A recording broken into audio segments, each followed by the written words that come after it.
आज बात करेंगे जो जियो, रिलायंस और वोडाफ़ोन आइडिया ने अपने टैरिफ रेट बढ़ाए हैं और उस सारे मुद्दे पर एक बहस छिड़ी है सोशल मीडिया में या पब्लिक में। उसको लेकर डिटेल में बात करेंगे। आखिर क्या ऐसी चीज़ें हुई जो ये निजी ऑपरेटरों को मनमानी की इतनी छूट मिल गई और उपभोक्ता को मनचाहे ढंग से लूटने की ये कोशिश कर रहे हैं। वीडियो को इसमें टेक्निकली हम सारी चीज़ों पर बात करेंगे, सरकार की नीतियों के ऊपर बात करेंगे और कहाँ कमियाँ रही जो इन लोगों को इतनी छूट मिल गई और इनको कहाँ-कहाँ सरकार ने सपोर्ट किया और कहाँ-कहाँ सरकारी कंपनियों को सपोर्ट नहीं किया। उन सारी मुद्दों पर इस वीडियो में विस्तार से बात करेंगे। आप वीडियो को पूरा देखें। नमस्कार, मैं नंदन सिंह बिष्ट, आप देख रहे हैं इमेम दस्तावेज। अगर आप इस वीडियो को यूट्यूब चैनल पर देख रहे हैं और चैनल में नए हैं तो चैनल को सब्सक्राइब करें। अगर आप इसको फेसबुक पेज पर देख रहे हैं तो पेज को लाइक करें। जन भावनाओं की निष्पक्ष समीक्षा। 4G और 5G सेवाओं के नहीं होने से जो BSNL या MTNL है वो प्राइवेट जो ऑपरेटर है, जो जियो का है या एयरटेल का है या वोडाफोन आइडिया का है, इनके साथ प्रतिस्पर्धा नहीं कर सकता। और सरकार ने कुछ ऐसी नीतियाँ अपनाई कि सरकारी कंपनी के हाथ पाँव बांध दिए और निजी कंपनियों को सरकारी के खर्चे पे उड़ान भरने की पूरी छूट दे दी। और फिर जब प्रतिस्पर्धा में उतारा गया तो निश्चित तौर पे था कि जो सरकारी कंपनियां थीं उन्होंने पिछड़ना था। हुआ क्या, जब अचानक इन्होंने रेट बढ़ाए हैं 10 से 27%। और आज की डेट में अगर एक परिवार में 5 सदस्य हैं, हर सदस्य के पास आज की डेट में मोबाइल फ़ोन है और एक मोबाइल फ़ोन में लगभग 2 सिम हैं, तो 10 सिम या 10 कनेक्शन एक परिवार में आज की डेट में मोबाइल का है। और मोबाइल बहुत ही महत्वपूर्ण चीज़ हो गई है क्योंकि हर चीज़ मोबाइल से कनेक्ट कर दी गई है और उस पर OTP आता है। अगर आप इंटरनेट के थ्रू कंप्यूटर से ऑपरेट करना चाहो तो OTP SMS से आता है। तो ये सारी चीज़ें जब हो गई हैं, मैंने 20% पे रेट बढ़ा तो पहले मिनिमम जो वो था रिचार्ज, अगर वो 240-250 के करीब बैठता था तो आज उस पर 50 रुपया बढ़ गया है, मिनिमम 50 रुपया बढ़ा है। और अगर आपके पास एक परिवार के ऊपर करीब 500-600 रुपये का एक्स्ट्रा बोझ इस सारे निर्णय के बाद आ गया है। महंगाई हर क्षेत्र में बढ़ रही है, परंतु ये समझा जा रहा था जैसे जैसे टेक्नोलॉजी बढ़ती है तो चीज़ें सस्ती होती हैं। जियो ने जैसे लॉन्च किया तो उसने लोगों को डाटा कॉलिंग सारी फ्री दी 1 साल तक लगभग, और लोगों ने दूसरी सारी जो छोटी कंपनियां थी वो बंद हो गई और यहाँ तक कि एयरटेल, वोडाफोन और आइडिया इनके लिए भी मुश्किलें बढ़ा दी। लोगों ने लगातार जियो की तरफ पोर्ट करना शुरू किया, अपना मोबाइल नंबर पोर्ट कर दिया। उसके बाद जियो ने धीरे धीरे रेट बढ़ाए। आज जियो रेट बढ़ाने में सबसे आगे निकल गया और उसके साथ साथ पीछे पीछे एयरटेल और वोडाफोन आइडिया भी चल रहे हैं, क्योंकि मुनाफा कमाने में कौन पीछे रहे जब ये सारे मिल गए हैं। तो आज स्थिति ये हो गई है कि जब कंपटीशन होता है तो सरकार का अगर प्रतिस्पर्धा बढ़ानी है तो हम निजी कंपनियों के साथ साथ सरकारी कंपनियों की भी क्वालिटी बढ़ाएँ और उनको ऐसे इक्विप्ड करें कि वो निजी कंपनियों से बेहतर सर्विस दे सकें।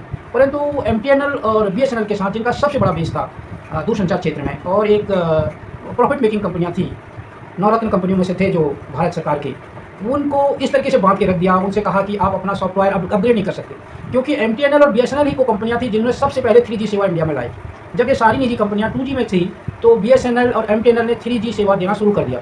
परंतु जैसे ही ये जियो आया और ये सरकार चेंज हुई मोदी जी की, और इन्होंने एक ऐसी पॉलिसी बनाई, जियो को इंट्रोड्यूस किया और इसको BSNL और MTNL को सॉफ्टवेयर अपडेट करने का, सॉफ्टवेयर जो BTS सॉफ्टवेयर होता है, 3G का BTS सॉफ्टवेयर, BTS का मतलब होता है बेस ट्रांसीवर सर्विस सॉफ्टवेयर। तो इसको इन्होंने क्या किया कि जो आपका टावर पर जो सॉफ्टवेयर जो कनेक्ट करता है आपके मोबाइल को और टावर के बीच में, तो उस चीज़ को 3G से 4G करने की अनुमति नहीं दी। साथ में उसको ये कहा कि जो आप इक्विपमेंट है वो आप अंतर्राष्ट्रीय जो कंपनियां हैं उनसे नहीं खरीद सकते। जैसे सैमसंग है, इरेक्सन है, नोकिया है, ये टेलीकॉम से रिलेटेड जो एक मोबाइल सर्विसेज हैं, इनसे जुड़ी हुई जो लेटेस्ट इक्विपमेंट है ये बनाते हैं। और BSNL और MTNL को कहा कि आप इनसे भी आप इक्विपमेंट नहीं खरीद सकते हैं। इसी का कारण रहा, ना सॉफ्टवेयर उसका अपडेट हो पाया, 3G से 4G जा पाया, ना ही उसके पास इक्विपमेंट आ पाए, और उसकी सेवा आज की डेट में भी 3G तक सीमित है। यूनियन BSNL की उसने एक ज्ञापन दिया, जो वर्तमान दूरसंचार मंत्री हैं ज्योतिरादित्य सिंधिया को, उन्होंने सारी बातें उस ज्ञापन में लिखी।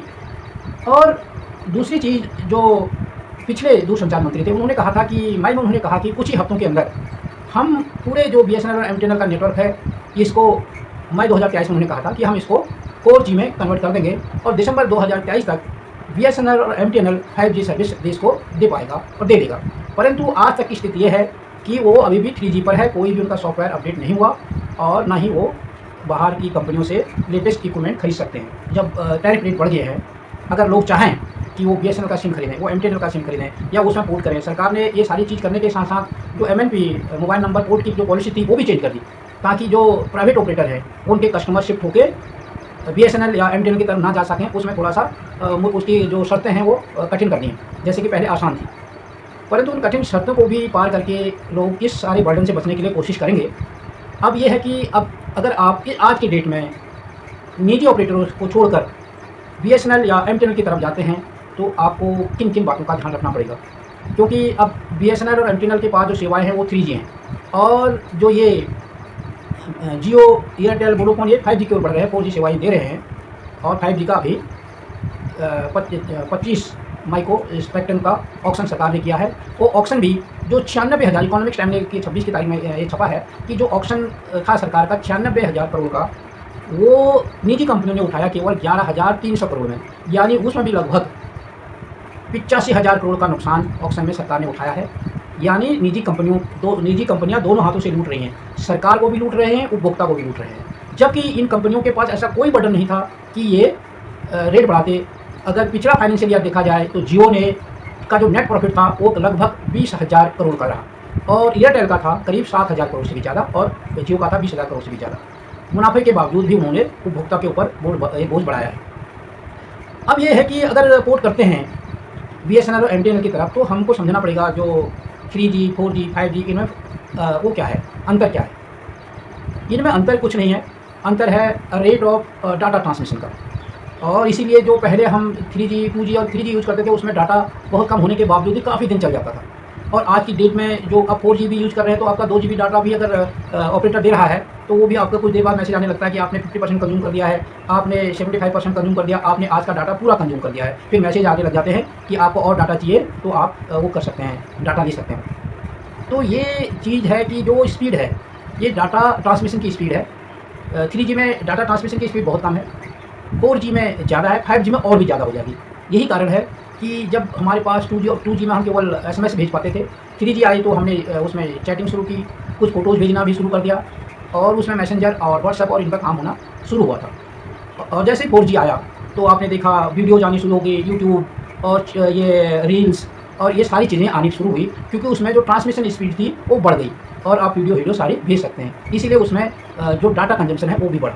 अगर 5G आएगा तो उसमें आपका ट्रांसमिशन स्पीड और भी तेज़ होगी, और आपको डाटा और ज़्यादा की ज़रूरत पड़ेगी।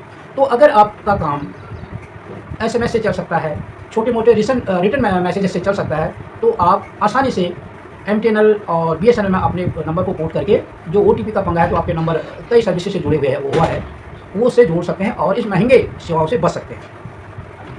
अगर जिनको वीडियोज़ देखने हैं, जैसे आज की डेट में काफ़ी सर्च करते हैं मोबाइल से, मोबाइल एक एक टूल हो गया है। जैसे जो स्टूडेंट हैं वो पढ़ाई भी उससे करते हैं, काफ़ी मीटिंग्स आजकल मोबाइल में होने लगे हैं, और वर्क फ्रॉम होम जो हुई वो मोबाइल से हो रही है। तो ये सारी सेवाएं जिनको लेनी है, उनकी अभी भी मजबूरी है, वो जब तक 4G या 5G सेवा BSNL और MTNL में नहीं आती, तब तक उनको इन निजी कंपनियों की सेवाएँ लेनी ही पड़ेगी। अब हम बात करेंगे कि जो ये सारी चीज़ें हुई है, इसके लिए लगातार जो यूनियन है, एम्प्लॉयज़ यूनियन BSNL की, वो सरकार से को ज्ञापन दे रही है, सरकार को अपनी समस्याएं बता रही है, और सरकार नहीं चाहती कि BSNL को सरकार रोकना चाह रही है, और निजी कंपनियों को बढ़ावा दे रही है।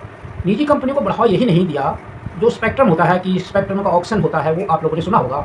स्पेक्ट्रम में फ्रीक्वेंसी की बैंडविड्थ होती है, और जो 5G के लिए कि जो जितनी आपको डाटा ज़्यादा ट्रांसमिशन करना पड़ेगा, तो उसके स्पीड के लिए बैंडविड्थ भी ज़्यादा आपको लेनी पड़ेगी।